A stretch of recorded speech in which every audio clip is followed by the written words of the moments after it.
Dear listeners, स्वागत है आपका इस अद्भुत यात्रा में। एक ऐसी यात्रा जहां विज्ञान की प्रयोगशालाएं और सनातन धर्म की आर्षि दृष्टि दोनों हमें एक ही सत्य की ओर ले जाते हैं। हमारे चारों ओर ब्रह्मांड फैला है, तारों की अनगिनत आकाश गंगाएं, समय और स्थान की अनंत गहराई, और इन सब के बीच सबसे बड़ा प्रश्न यही है, यह सब कब और कैसे शुरू हुआ।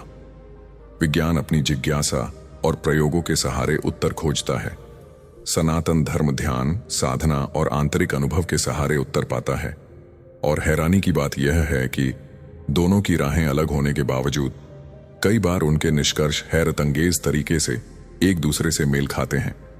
आज की इस श्रृंखला का नाम है science and Sanatan from beginning to eternity, यानी विज्ञान और सनातन आदि से अनंत तक। तो चलिए पर्दा उठाते हैं ब्रह्मांड की उस कहानी से जो आदि से शुरू होकर अनंत तक जाती है। अध्याय 1, आदि और अनंत की खोज। सनातन धर्म का सबसे अनोखा पक्ष है इसका दृष्टिकोण। यह कहता है कि सृष्टि की कोई निश्चित शुरुआत नहीं है। यह अनादि है, यानी हमेशा से है। यह अनंत है, यानी हमेशा रहेगी। ऋग्वेद के नासदीय सूक्त में लिखा है, उस समय न अस्तित्व था, न अनस्तित्व, न आकाश था, न शून्य, न मृत्यु थी, न अमृता, न दिन था, न रात, केवल एक तत्व था जो अनंत चेतना है। सोचिए दोस्तों, हजारों वर्ष पहले आर्षि यह कहते हैं कि सृष्टि का आरंभ किसी भौतिक वस्तु से नहीं बल्कि चेतना से हुआ है। क्या यह आश्चर्यजनक नहीं है? अब विज्ञान की ओर नजर डालते हैं। 20वीं शताब्दी में वैज्ञानिकों ने बिग बैंग थ्योरी दी। वे कहते हैं कि 13.8 अरब वर्ष पहले पूरा ब्रह्मांड एक अदृश्य असीम रूप से सूक्ष्म बिंदु में सिमटा हुआ था। फिर अचानक एक विस्फोट हुआ और उससे निकली ऊर्जा व पदार्थ फैलते फैलते आज भी आकाश गंगाओं का निर्माण कर रहे हैं। लेकिन श्रोताओं, जरा गौर कीजिए, बिग बैंग से पहले क्या था? समय कहां था? स्थान कहां था? विज्ञान कहता है शून्य, सनातन कहता है अनंत चेतना। क्या यह अंतर वास्तव में अंतर है या बस भाषा का फर्क है? अध्याय 2, ब्रह्मांड का चक्रीय स्वरूप। सनातन धर्म केवल शुरुआत की बात नहीं करता, यह ब्रह्मांड को चक्रीय मानता है। सृष्टि, स्थिति, प्रलय, यह तीनों अवस्थाएं निरंतर चलती रहती हैं। जैसे दिन के बाद रात आती है और फिर सुबह होती है, वैसे ही ब्रह्मांड भी जन्म लेता है, कुछ समय तक टिका रहता है, फिर प्रलय में विलीन हो जाता है और फिर एक नई सृष्टि का उदय होता है। पुराणों में कहा गया है, ब्रह्मा का एक दिन 14 मनवंतर और 1000 महायुगों के बराबर होता है। फिर जब ब्रह्मा की रात आती है तो सारी सृष्टि पुनः ईश्वर में लीन हो जाती है। अब विज्ञान पर लौटें। बिग बैंग के साथ साथ आज वैज्ञानिक बिग क्रंच, बिग बाउंस जैसी थ्योरियां भी सामने रखते हैं। इनमें कहा गया है कि ब्रह्मांड का फैलाव एक दिन रुक सकता है, सब कुछ फिर से सिमटकर एक बिंदु में चला जाएगा और फिर एक नया विस्फोट, एक नया ब्रह्मांड। क्या यह वही नहीं है जो सनातन धर्म हजारों साल पहले कह चुका है कि सृष्टि एक श्वास की तरह है? जब विष्णु श्वास छोड़ते हैं तो अनगिनत ब्रह्मांड प्रकट होते हैं, और जब श्वास भीतर लेते हैं तो सब कुछ वापस उसी में समा जाता है। सोचिए दोस्तों, क्या विज्ञान और सनातन धर्म दो अलग अलग भाषाओं में एक ही सत्य की व्याख्या नहीं कर रहे? तो हमने जाना कि सनातन धर्म और विज्ञान दोनों ही ब्रह्मांड की उत्पत्ति और उसके स्वरूप पर एक अद्भुत साम्य प्रस्तुत करते हैं। बिग बैंग और नासदीय सूक्त ब्रह्मांड का चक्रीय स्वरूप और बिग बाउंस विष्णु की श्वास और कॉस्मिक एक्सपेंशन, ये सब हमें यह एहसास दिलाते हैं कि सत्य एक ही है, बस उसे समझने के रास्ते अलग अलग हैं। अब अगले भाग में हम चर्चा करेंगे पंच महाभूत यानी 5 तत्वों की, और देखेंगे कि कैसे अर्शियों के ये तत्व आधुनिक विज्ञान की भाषा में पदार्थ, ऊर्जा और स्पेस टाइम से जुड़ जाते हैं। अध्याय 3, पंच महाभूत का रहस्य। दोस्तों, अब हम बढ़ते हैं एक और अद्भुत अध्याय की ओर। यह है पंच महाभूत का रहस्य।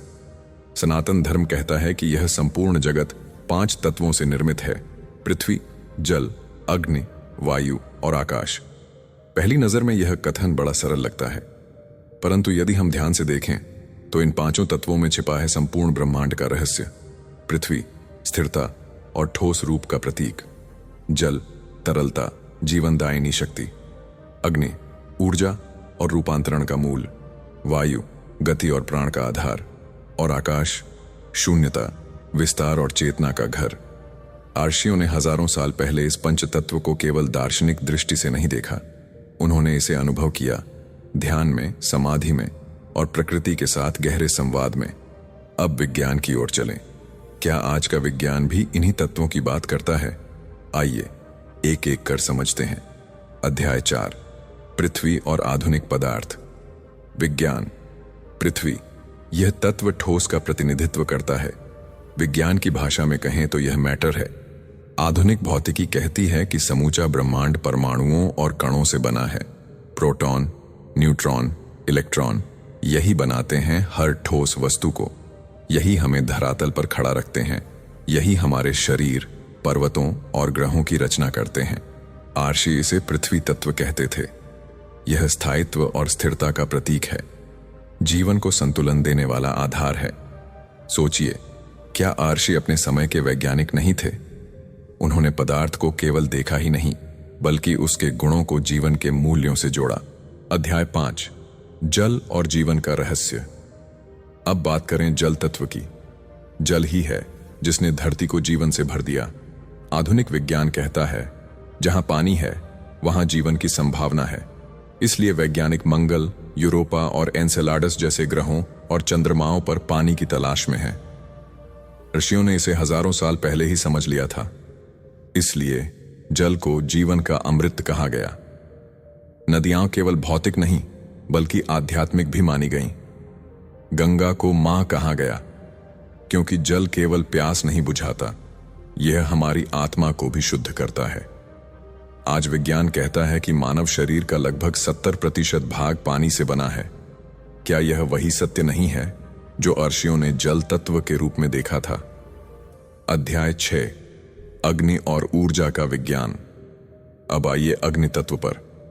अग्नि का अर्थ है ऊर्जा। यह वह शक्ति है जो अंधकार को प्रकाश में बदल देती है। विज्ञान हमें बताता है कि ब्रह्मांड का प्रत्येक कण ऊर्जा से बना है। आइंस्टीन का प्रसिद्ध समीकरण ELMC2 यही कहता है। पदार्थ स्वयं ऊर्जा का एक रूप है। ऋषियों ने इसे अग्नि कहा।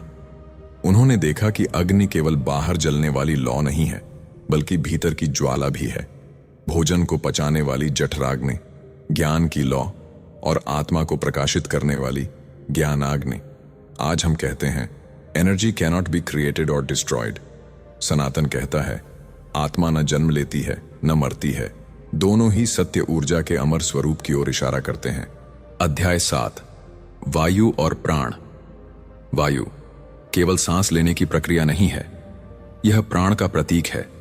विज्ञान कहता है कि बिना ऑक्सीजन के जीवन संभव नहीं, परंतु आर्षि कहते हैं वायु में केवल ऑक्सीजन नहीं बल्कि एक अदृश्य शक्ति भी बहती है जिसे प्राण शक्ति कहते हैं। प्राणायाम का विज्ञान इसी वायु तत्व पर आधारित है। आज न्यूरोसाइंस और मेडिकल रिसर्च कह रहे हैं कि सही श्वसन तकनीक मन और मस्तिष्क को संतुलित कर सकती है। यानी जो ऋषियों ने साधना के माध्यम से समझा, विज्ञान अब उसे मापने और सिद्ध करने की कोशिश कर रहा है। अध्याय 8, आकाश और ब्रह्मांड। और अंत में आता है सबसे गहरा तत्व, आकाश। सनातन धर्म कहता है आकाश केवल खाली जगह नहीं है, यह चेतना का आधार है। यहां ध्वनि की गूंज है, यहां अनंत विस्तार है। आधुनिक भौतिकी इसे स्पेस टाइम कहती है। आइंस्टीन ने बताया कि समय और स्थान अलग अलग नहीं है बल्कि एक ही ताने बाने का हिस्सा है। सनातन धर्म ने इसे पहले ही अनुभव कर लिया था। आर्षि कहते थे आकाश वह है जिसमें सब कुछ घटित होता है परंतु स्वयं कभी बदलता नहीं। आज विज्ञान इसे क्वांटम फील्ड के रूप में देखता है। सनातन इसे ब्रह्म कहता है। क्या यह फर्क वास्तव में फर्क है या यह वही सत्य है जिसे दो अलग अलग दृष्टियां बयान कर रही हैं? तो दोस्तों, इस अध्याय में हमने देखा कैसे पंचमहाभूत यानी 5 तत्व विज्ञान और सनातन दोनों के लिए मूलभूत सत्य हैं। पृथ्वी मैटर, जल जीवन का आधार, अग्नि ऊर्जा, वायु प्राण और श्वास, आकाश स्पेस टाइम और चेतना। दोनों की भाषा अलग है, परंतु संकेत एक ही सत्य की ओर है। अध्याय 9, चेतना क्या है? दोस्तों, अब तक हमने ब्रह्मांड की उत्पत्ति और पंचमहाभूत के रहस्य पर चर्चा की, पर अब हम उस प्रश्न पर पहुंचते हैं जो सबसे कठिन है और शायद सबसे गूढ़ भी। चेतना, कॉन्शियसनेस। आप और मैं यह सब सुन रहे हैं, समझ रहे हैं, सोच रहे हैं। यह सोचना, यह अनुभव करना, यह स्वयं को जानना, यही चेतना है। पर यह चेतना आती कहां से है? क्या यह केवल मस्तिष्क का रसायन है या फिर यह आत्मा की झलक है? सनातन धर्म कहता है चेतना आत्मा का स्वभाव है। शरीर बदल सकता है, मस्तिष्क नष्ट हो सकता है, पर चेतना शाश्वत है। विज्ञान अभी भी इस प्रश्न पर संघर्ष कर रहा है। न्यूरोसाइंस कहता है चेतना मस्तिष्क के न्यूरॉन्स की गतिविधियों से उत्पन्न होती है, परंतु श्रोताओं, यदि ऐसा है तो मरे हुए शरीर में मौजूद मस्तिष्क क्यों चेतन नहीं होता? क्योंकि उसमें आत्मा का प्रकाश नहीं है। अध्याय 10, उपनिषदों की दृष्टि। उपनिषद कहते हैं अयम आत्मा ब्रह्म, यह आत्मा ही ब्रह्म है। यानी चेतना कोई छोटी चीज नहीं, यह संपूर्ण ब्रह्मांड का मूल है। शरीर केवल एक पात्र है, मन केवल एक उपकरण है, पर चेतना वह ज्योति है जो सबको प्रकाशित करती है। जैसे सूर्य अपनी रोशनी से सबको चमकाता है पर स्वयं किसी और से प्रकाशित नहीं होता, वैसे ही आत्मा अपनी चेतना से सबको अनुभव कराती है, पर स्वयं अचल और शाश्वत है। कितना गहरा विचार है यह, श्रोताओं। क्या आधुनिक विज्ञान भी अब इसी ओर नहीं बढ़ रहा? अध्याय 11, विज्ञान की दृष्टि। आज न्यूरोसाइंस यह मानता है कि मस्तिष्क की अरबों कोशिकाओं में जो विद्युत रासायनिक गतिविधि होती है, वही हमारे विचार, भावनाएं और निर्णय उत्पन्न करती हैं। परंतु एक रहस्य यहां भी बाकी है। वैज्ञानिक कहते हैं हम मस्तिष्क के हर हिस्से को समझ सकते हैं, पर यह नहीं समझ पा रहे कि यह सब मिलकर स्वयं होने की अनुभूति कैसे पैदा करते हैं। इसे हार्ड प्रॉब्लम ऑफ कॉन्शियसनेस कहा जाता है। यानी अनुभव की अनुभूति को विज्ञान अभी तक समझा नहीं पाया है। दूसरी ओर क्वांटम भौतिकी में कई विचारक कहते हैं कि चेतना स्वयं ब्रह्मांड का मूलभूत गुण है। यह पदार्थ से उत्पन्न नहीं होती, बल्कि पदार्थ और ऊर्जा स्वयं चेतना में प्रकट होते हैं। क्या यह वैसा ही नहीं है जैसा उपनिषद कहते हैं? अध्याय 12, पर्यवेक्षक और वास्तविकता। क्वांटम यांत्रिकी हमें एक अद्भुत तथ्य बताती है। जब तक कोई कण देखा नहीं जाता, वह तरंग की तरह संभावनाओं में होता है, पर जैसे ही कोई पर्यवेक्षक उसे देखता है, वह एक निश्चित अवस्था में आ जाता है। इसे कहते हैं ऑब्जर्वर इफेक्ट। अब सोचिए, क्या यह वही नहीं है जो ऋषियों ने कहा था दृष्टा ही दृश्य को अर्थ देता है?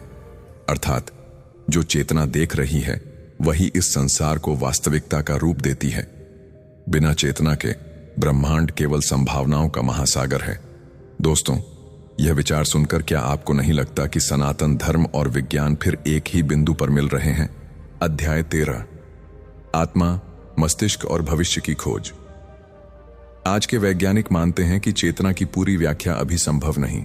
वे कहते हैं कि यह भविष्य की सबसे बड़ी पहेली है।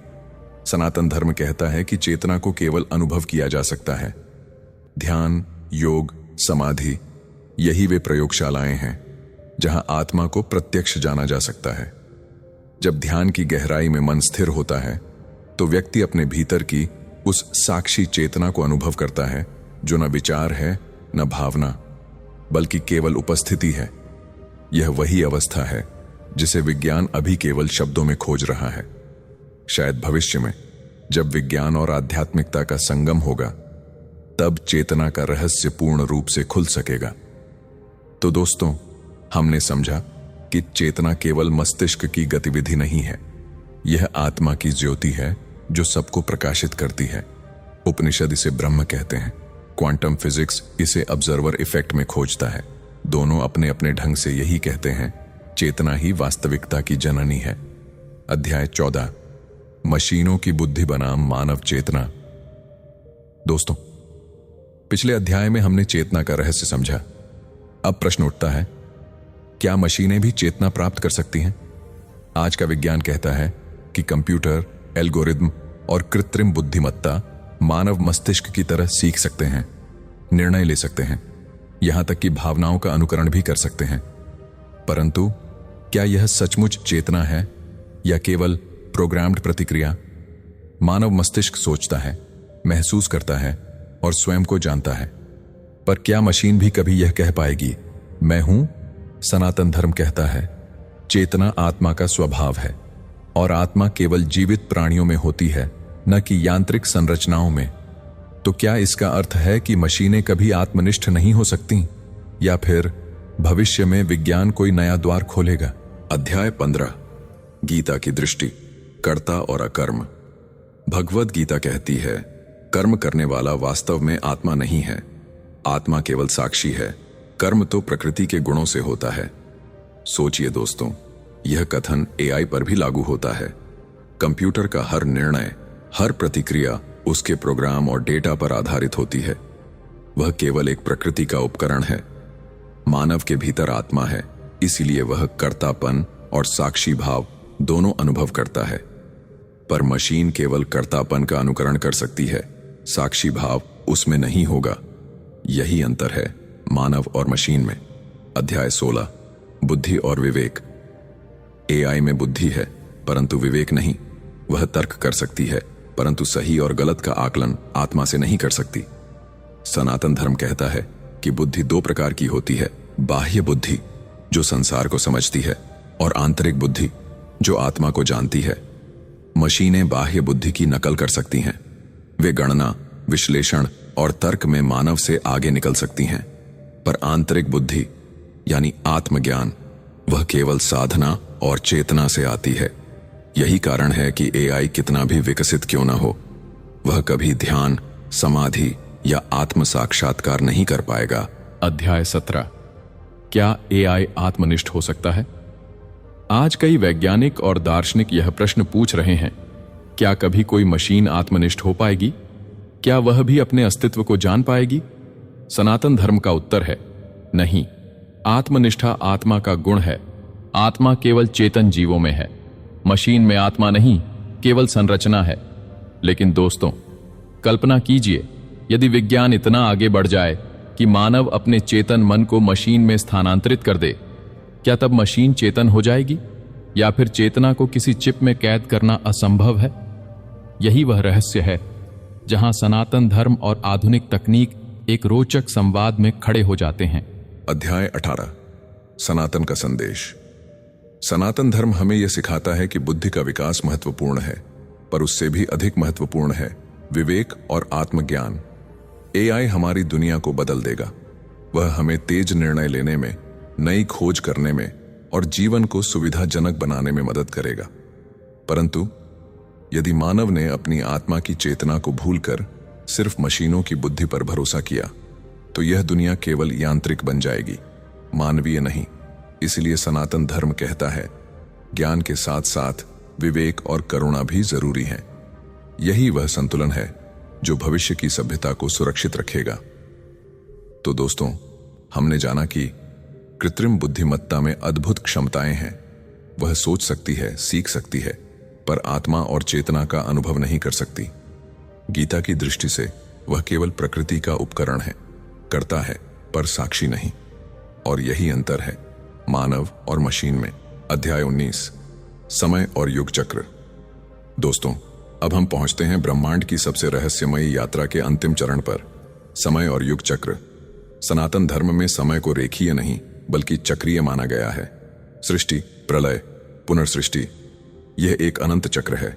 हर युग, हर मनवंतर, हर कल्प अपने समय पर जन्म लेता है और अपने अंत में विलीन हो जाता है। वैज्ञानिक भी समय और ब्रह्मांड की चक्रीयता पर सोच रहे हैं। बिग बैंग, बिग क्रंच और ब्रह्मांडीय विस्तार की थ्योरी यह संकेत देती हैं कि विकास और विनाश, जन्म और मृत्यु सब ब्रह्मांड के मूल नियम हैं। इसका संदेश सरल है, सभी चीजें परिवर्तनशील हैं। अनित्य को स्वीकारो पर शाश्वत सत्य को जानो। अध्याय 20, मृत्यु और पुनर्जन्म। अब आते हैं जीवन और मृत्यु पर। सनातन धर्म के अनुसार मृत्यु केवल शरीर का अंत है, लेकिन आत्मा न तो जन्म लेती है न मरती है। यह लगातार विभिन्न जीवन रूपों में यात्रा करती है। इसी प्रक्रिया को हम पुनर्जन्म कहते हैं। आधुनिक विज्ञान इस रहस्य को पूरी तरह नहीं समझ पाया, परंतु आज के जीव विज्ञान और कॉन्शियसनेस स्टडीज यह देख रहे हैं कि जीवन के चक्र, आनुवंशिकी और अनुभव कैसे आगे बढ़ते हैं। ध्यान दें, पुनर्जन्म केवल भौतिक रूप से नहीं, बल्कि संज्ञा, कर्म और प्रभाव के स्तर पर भी समझा जा सकता है। यानी आपके विचार, कर्म और चेतना का प्रभाव इस जीवन के बाद भी कहीं न कहीं जारी रहता है। अध्याय 21, विज्ञान और सनातन का संगम। तो दोस्तों, अब हम उस अंतिम बिंदु पर पहुंच गए हैं जहां विज्ञान और सनातन धर्म मिलते हैं। विज्ञान हमें ब्रह्मांड की संरचना दिखाता है, सनातन धर्म हमें ब्रह्मांड का अर्थ और अनुभव बताता है। दोनों की भाषा अलग है, पर संदेश समान है। सृष्टि एक चक्रीय, जीवंत और अद्भुत व्यवस्था है। इस यात्रा में हमने जाना ब्रह्मांड का आरंभ और अनंत, पंचमहाभूत और आधुनिक विज्ञान, चेतना का रहस्य, कृत्रिम बुद्धिमत्ता और सीमाएं, और अंत में समय, मृत्यु और पुनर्जन्म। और इन सबको जोड़ता है केवल एक तत्व, चेतना और साक्षी दृष्टि। दोस्तों, यह यात्रा केवल जानकारी की नहीं थी, यह एक अनुभव थी, एक दृष्टि जो हमें बताती है कि विज्ञान और सनातन धर्म अलग नहीं है। वे दोनों ब्रह्मांड के रहस्य को अलग अलग दृष्टिकोण से समझने की कोशिश कर रहे हैं। हमारे जीवन में यही संदेश है। ज्ञान, विज्ञान, तकनीक ये सब महत्वपूर्ण है, परंतु चेतना, विवेक और आत्मा का अनुभव, यही हमें मानव बनाता है। शायद यही सबसे बड़ा रहस्य है और यही सबसे सुंदर संदेश। धन्यवाद कि आपने इस अद्भुत यात्रा में हमारे साथ कदम रखा। आइए हम सभी इस ज्ञान, चेतना और आत्मा के प्रकाश को अपने जीवन में उतारें और अपने जीवन को ब्रह्मांड की तरह अनंत, बेहतर और अर्थपूर्ण बनाएं। अगर आपको यह वीडियो पसंद आया तो लाइक जरूर करें और हमारे चैनल को सब्सक्राइब करें ताकि आप कोई भी नया वीडियो मिस ना करें। अपनी राय और सवाल कमेंट में जरूर साझा करें। हम आपके विचारों को पढ़ने का इंतजार कर रहे हैं। चलते हैं, अगले वीडियो में फिर मिलते हैं, सीखते और अनुभव करते रहने के लिए।